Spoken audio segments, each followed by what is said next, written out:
a todos, mi nombre es Katarzyna Dunin-Borkowski y soy directora de Tax and Legal de PwC Perú.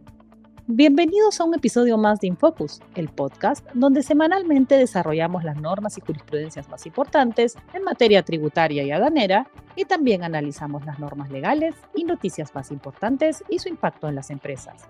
En esta última semana se emitieron 3 decretos legislativos en el marco de las facultades concedidas por el Congreso. El primero de ellos ha modificado el Código Tributario, permitiendo que las actuaciones de los contribuyentes con la administración tributaria, tales como informes orales ante el Tribunal Fiscal, comparecencia de los contribuyentes ante la administración tributaria, entre otras, la comparecencia ante el Comité Revisor de la Norma 16, inspecciones en lugares cerrados, se puedan realizar de manera remota. Asimismo, en dicho decreto legislativo, se ha dispuesto que en los casos que los deudores tributarios o terceros registren sus operaciones contables mediante sistemas de procesamiento electrónico de datos o sistemas de microarchivos, la SUNAT podrá exigir un perfil de acceso al mismo, ya sea de manera presencial o remota. En caso que el contribuyente no conceda el acceso, se configurará una infracción sancionable con una multa.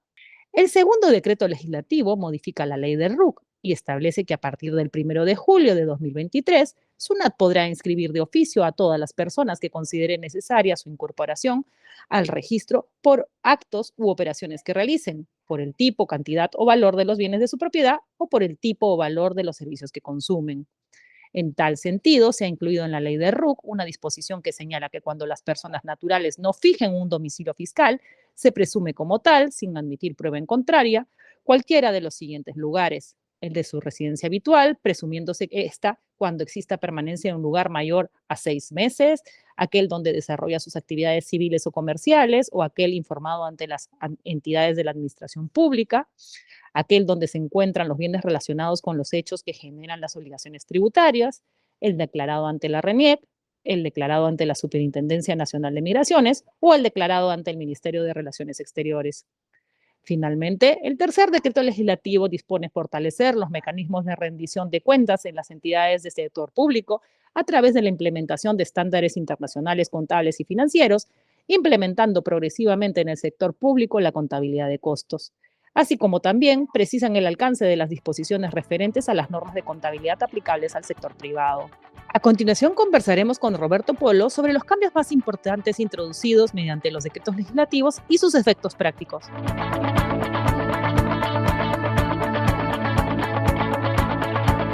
Hola Roberto, ¿cómo estás? Bienvenido una vez más a InFocus. En la parte introductoria del podcast de hoy referíamos a las modificaciones que se han dado mediante decreto legislativo a algunas normas importantes de la tributación peruana, como es el Código Tributario y la ley del RUC. Buenos días, Kitty. Buenos días a todos nuestros seguidores. Efectivamente, la semana pasada nosotros en el podcast anunciábamos justamente, como recordarás, que estaban dadas las facultades para que el Ejecutivo pueda aprobar decretos que regulen temas vinculados con el Código Tributario, facilitación de labores de fiscalización y combate a la elusión y la evasión fiscal. Y precisamente en este marco, mira cómo suceden las cosas. El día viernes nos sorprende de alguna manera la publicación de estos 2 decretos legislativos que regulan aspectos que, a mi modo de ver, resultan muy importantes, relevantes, no solamente a nivel de la administración, sino en la relación que la administración tiene con los contribuyentes, o sea, con todos nosotros. No sé si, Kitty, tú podrías comentarles cuáles son los que te parecen a ti los cambios más relevantes que se han introducido. Claro que sí, Roberto. Bueno, lo primero es que se ha plasmado en nuestra legislación algo que ya venía ocurriendo, es decir, que las actuaciones de la administración tributaria, entiéndose la SUNAT o cualquier administración tributaria municipal, así como también por parte del Tribunal Fiscal, pueden realizarse de manera remota, ¿no? Por ejemplo, se señala expresamente que la comparecencia de los contribuyentes en el ámbito de una fiscalización puede realizarse de manera remota, es decir, me pueden notificar por alguna plataforma digital que la reunión se va a realizar por una plataforma digital. También, por ejemplo, la comparecencia del contribuyente ante el comité revisor de la norma 16 del Código Tributario, en caso pues me estén imputando una situación en la que estén recalificando la operación que haya realizado el contribuyente. O, por ejemplo, otra que llama la atención es la inspección de lugares cerrados, que se puede realizar también de manera remota. Yo presumo que con un dron, etcétera. Va a haber un decreto supremo que va a regular las precisiones en relación a cómo se va a desarrollar esa actividad remota. Pero la realidad ya esto se venía dando, ¿no? En algunos supuestos, por ejemplo, el tema de los informes orales ante el Tribunal Fiscal ya se está dando de manera remota a través del uso de la tecnología. Y bueno, este es uno de los primeros grandes cambios, ¿no? Pero Sí, perdóname, entonces, este primer punto que tú comentas en realidad sí sería una adecuación de las normas, digamos, para ahora sí regular la participación virtual de los contribuyentes en determinadas diligencias, que claro, en el contexto de la pandemia, todos nos vimos de alguna manera forzados a adecuarnos a estos sistemas tipo Zoom, Meet, Teams para llevar a cabo audiencias, informes, reuniones, y ahora eso ya está de alguna manera recogido formalmente al nivel del Código Tributario, entonces. correcto, legalizado y el Código Tributario ha sido modificado en los términos que esto va a ser regulado por un decreto supremo. Entiendo que, bueno, para respetar todos los derechos de los contribuyentes y también el derecho, pues, de la administración tributaria de fiscalizarnos. Perfecto, perfecto. Esto como el primer punto y llama mucho la atención, como dices tú, esto de cómo se van a llevar a cabo las visitas de forma remota. Bien dices tú que tendría que ser con un dron, que tenga una cámara y que le permita a la administración hacer la inspección. Veremos qué dice el decreto supremo. Pero traen más Exacto. cosas, hay más novedades, Kitty, cuéntanos. Sí, bueno, la otra gran novedad es la posibilidad de que si un contribuyente tiene un sistema contable donde tiene perfiles de acceso, ya sean presenciales o remotos, en la generalidad de casos pues son remotos porque son a través de la tecnología, pues que la administración tributaria va a tener la posibilidad de solicitar el perfil de acceso, un perfil de acceso al contribuyente en el ámbito de una fiscalización. Y si el contribuyente, teniendo ese sistema, no se lo permite a la administración tributaria, pues va a ser sancionado.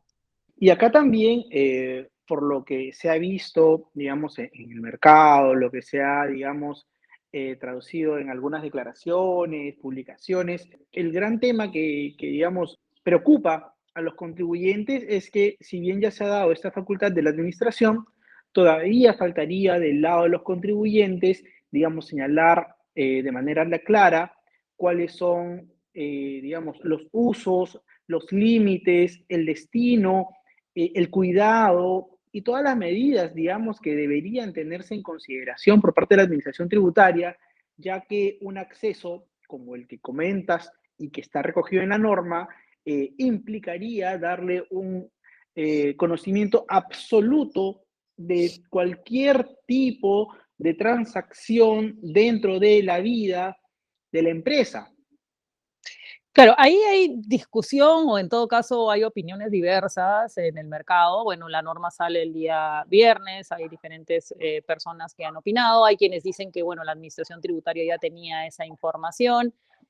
Yo presumo que si lo están incluyendo dentro de la legislación es porque evidentemente consideran que les faltaba el acceso a cierta información que está no solamente en los libros contables regulares, sino tal vez a través de papeles de trabajo. Claro, dependerá mucho de qué cosa es lo que tiene ese perfil, pero entiendo yo que esta facultad debería ser muy bien regulada porque si yo tengo un perfil de acceso, claro, me imagino que va a ser como solamente como un perfil de acceso para ser solamente un veedor, es decir, alguien que ve, no que puede editar o que puede modificar o que puede borrar la información, ¿no? No digo que adrede lo vaya a hacer la administración tributaria, pero todos somos humanos, todos nos podemos equivocar y claro, si es una información del contribuyente, pues tendrá que estar protegida de alguna manera. Del mismo modo, yo creo que se tiene que regular claramente cuáles son los derechos del contribuyente en relación a esta facultad. Nadie está en contra de todas las medidas que eviten la elusión y la evasión tributaria. Somos un país altamente informal y creo yo personalmente, que la única forma de poder seguir adelante y como un país desarrollado es pues que todos aquellos que deban tributar, tributen, pero evidentemente respetando los derechos de los contribuyentes. El tema de la digitalización o de utilizar las herramientas tecnológicas en este tipo de inspecciones o investigaciones o fiscalizaciones que se hacen respecto de cualquier sujeto, pues linda con otros derechos, ¿no? Como el derecho a la privacidad, el derecho a considerarse inocente, mientras que no se me declare culpable, el derecho a la protección de mis datos personales, ¿no? Porque en la contabilidad de una empresa también hay información que podría ser personal. Todos estos derechos en cierta forma han sido desarrollados ya por nuestro Tribunal Constitucional. Pero claro, tampoco podemos tener este discurso, o por lo menos desde mi punto de vista, no podemos tener este discurso de decir que somos altamente informales y por ende, pues, la administración tributaria o cualquier entidad pública puede tener acceso a toda nuestra información, porque hay, pues, derechos individuales constitucionales que deben ser protegidos. Kitty, tanto tú como yo hemos participado seguramente ayudando a muchos contribuyentes en auditorías tributarias y lo cierto es que incluso antes de pandemia, ya algunos auditores o supervisores de fiscalizaciones de la administración tributaria solicitaban precisamente perfiles de usuario dentro de los sistemas contables, justamente para poder acceder a esa información y contrastar lo que ya de alguna manera la SUNAT tiene en su haber vía facturación electrónica, libros electrónicos. Entonces, quizás, claro, ahora que lo incorporan de forma, digamos, expresa en el código tributario, puede hacer un poco de ruido, pero en la práctica ya se venía dando también esto de, digamos, otorgar perfiles de acceso a los sistemas contables, como dices tú, con un alcance limitado para justamente evitar estos posibles accidentes, pero enhorabuena que se regule, pero claro, que Claro, no se olvide también de incluirse las garantías mínimas de respeto de los derechos de los contribuyentes. sobre todo sí, es cierto, esto ya se venía dando tal vez en la práctica y en algunos casos en particular, obviamente el contribuyente podría haberse negado, pero ahora cuando ya está legalizado, ya está en la norma, pues ahora sí nos los pueden exigir y sí nos pueden poner una sanción que no es pequeña, ¿no? Se ha dicho de paso. Pero como bien dices, hay que respetar los derechos de los contribuyentes y no en aras de decir, bueno, pues somos un país informal, tenemos acceso a toda tu información, no podemos tener ese discurso. Estamos en un Estado social, democrático y de derecho, y debemos respetar pues los derechos individuales y también los derechos colectivos, ¿no? Sin avalar en absoluto la ilusión y evasión tributaria. La ilusión y la evasión tributaria deben ser proscritas. Todos aquellos que generamos rentas debemos tributar, ¿no? Porque es parte de nuestra obligación como ciudadanos de un país. Completamente de acuerdo, Kitty. Y nos queda un último tema de los que Uh hayamos -huh. comentado para esta sesión. Cuéntanos, ¿qué más ha traído este par de decretos legislativos? Bueno, va un poco relacionado con lo que venimos hablando y es la modificación de la ley del RUC en dos términos, ¿no? Una en la que se establece que la administración tributaria puede incluir a contribuyentes que obviamente no están inscritos en el registro único de contribuyentes, los puede incluir dentro del registro si es que por sus actividades, sus operaciones, ella considera, y así lo dice la norma, es decir, la administración tributaria, la SUNAT, considera que deben ser incluidos. Esta norma va muy relacionada, ¿no? Pues con algunos negocios que se ven en las redes sociales y que en las cuales nosotros alguna vez como consumidores hemos participado y donde no se emite ningún tipo de comprobante de pago, por ende no se está tributando, ¿no? Evidentemente toda la introducción de estos medios de pago a través de plataformas como pues billeteras digitales, a través de billeteras digitales ayuda un poco también a que todo sea bancarizado y que todo tenga un proceso. Pero lo que te dice esta norma es específicamente, ¿no?, que la Administración Tributaria puede inscribir en el Registro Único de Contribuyentes a aquellos sujetos que considera que deberían estar inscritos, ¿no? Y lo que te dice, que creo que es lo más saltante, es que si la SUNAT considera que estos contribuyentes están realizando actividades empresariales o rentas de tercera categoría, según nuestra ley de impuesto a la renta, los van a incluir en el régimen general. y el contribuyente podrá cambiarse a un régimen más beneficioso, como sea el RER o el RUS o el régimen MIPE tributario, al 1 de enero del año siguiente. Es decir, hay como una especie, como conversábamos, Roberto, una especie de sanción de que si te descubren que estás realizando actividad empresarial y no estás inscrito en el RUC o habiendo estado inscrito en otra categoría, no estás inscrito en rentas de tercera categoría, la administración tributaria te va a poner en el régimen general y luego ya el próximo año podrías cambiarte a alguno de los regímenes más beneficiosos, ¿no? Recordar que el régimen general pues tiene una serie de exigencias mayor que el régimen RER o el RUS o el régimen MIPE, que por ejemplo, la deducibilidad de los gastos es muchísimo más precisa, ¿no? En el régimen general tú necesitas tener comprobantes de pago por todas las compras que hayas realizado. Por ejemplo, en el RER eso no es así. Entonces, esa es la gran sanción. Pero esta última disposición es a partir de julio del 2023, ¿no?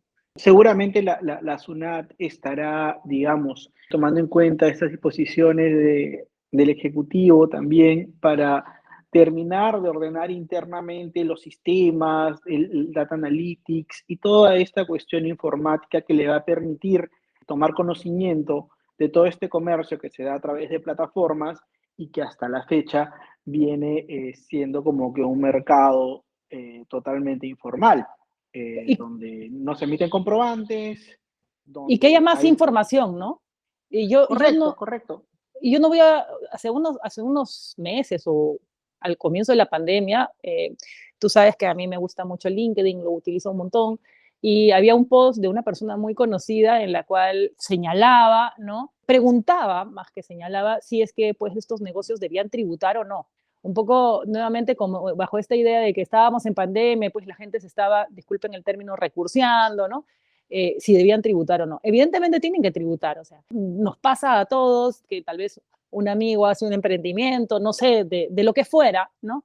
Y no toma conocimiento, pues, que vender un producto hasta hecho por mis propias manos, no sé, un collar, cualquier cosa, Un ¿no? postre. Un postre, exacto, un postre o un jabón o lo que fuera, pues es una actividad empresarial y está sujeta en principio, pues, no, en principio y en final, a un impuesto a la renta y a un IGB. Lo que pasa es que tú debes elegir entre los regímenes existentes y tributar. Entonces, yo creo que esto también ayudará a que las personas seamos más conscientes, ¿no? Nosotros, tú, Roberto, y yo, somos tributaristas y evidentemente estamos más conscientes de todo esto, pero nuestros amigos, la gente que nos rodea, no necesariamente. Y cuando nosotros les decimos que tienen que tributar en un ámbito amical, pues a veces hasta se sorprenden, ¿no? No sé si te pasa. Claro, porque creen que es un negocio, pues algo muy, muy pequeño.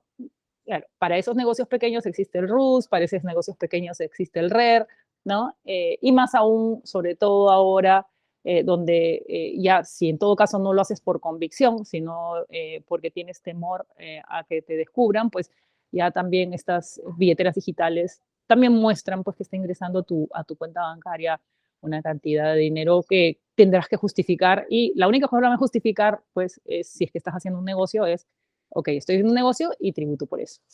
Sin duda son cambios, Kitty, que se introducen todos estos en el marco de la lucha contra la evasión e ilusión y como tal, el mensaje que venimos dando los dos es de saludar este tipo de medidas. Lo que no debemos nunca soslayar es el otro lado de la relación jurídico-tributaria, vale decir, a nosotros los contribuyentes. Tú acabas de destacar un tema muy importante, que es el tema de conciencia tributaria que debemos tener todos, y ahí es donde de repente el Estado, y no solamente la SUNAT, sino el Estado en general, debería, digamos, tener un norte más claro, ¿no? Hacernos a todos más sensibles frente a la obligación que tenemos de tributar. Efectivamente, Roberto. Y yo creo que este podcast, con su granito de arena, es lo que busca, ¿no? Es que todos tengamos un poquito más de conciencia, evidentemente respetando nuestros derechos constitucionales y respetando también el derecho de la administración tributaria a fiscalizarnos. Correcto. Bueno, creo que por el día de hoy eso es todo lo que teníamos que comentar. De mi lado, hasta la próxima edición. Gracias, Roberto. Hasta la próxima edición. Gracias por escucharnos.